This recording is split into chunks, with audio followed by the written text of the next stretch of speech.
పూర్వం సత్యయుగంలో ఒక క్రూరమైన అసురరాజు హిరణ్యకశపుడు ఉండేవాడు. అతడు తనే దైవమని భావించేవాడు, ప్రజలను హింసించేవాడు.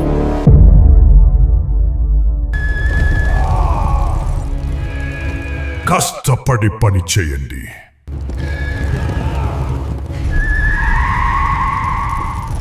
హిరణ్యకశపుడి కుమారుడు ప్రహ్లాదుడు. అతడు శ్రీ మహావిష్ణు భక్తుడు. నేను అమరుడిని.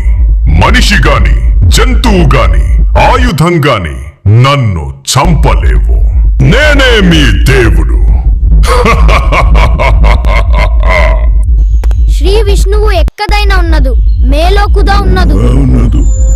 హిరణ్యకశిపునికి హోలిక అని చెల్లి ఉండేది. ఆమెకు అగ్ని నుండి తప్పించుకోగల వరం ఉంది. ప్రహ్లాదుడు నా మాట వినడం లేదు. ఆ విష్ణువును ప్రార్థిస్తున్నాడు. ఏం చేద్దామన్నా? చెల్లి, నీకు అగ్నికి వరం ఉంది. ఈ బాలుణ్ణి ఒడిలో పెట్టుకుని అద్రిలో కూర్చో. నా శత్రువును ఆరాధిస్తున్నాడు. నా కుమారుడు కాదు. అలాగే అన్నా. ప్రహ్లాదుడు తన తండ్రి కంటే నారాయణుణ్ణి ఎంచుకుంటే తన విధిని తానే ఎంచుకున్నట్టే. రా ప్రహ్లాద, రా.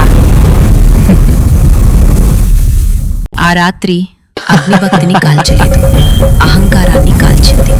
ఓం నమో నారాయణాయ. అందుకే మనం హోలికా దహనం చేస్తాం, మనుషులను కాదు, అహంకారాన్ని కాల్చడానికి. ఎక్కడ భక్తి ఉంటుందో అక్కడ రక్షణ ఉంటుంది.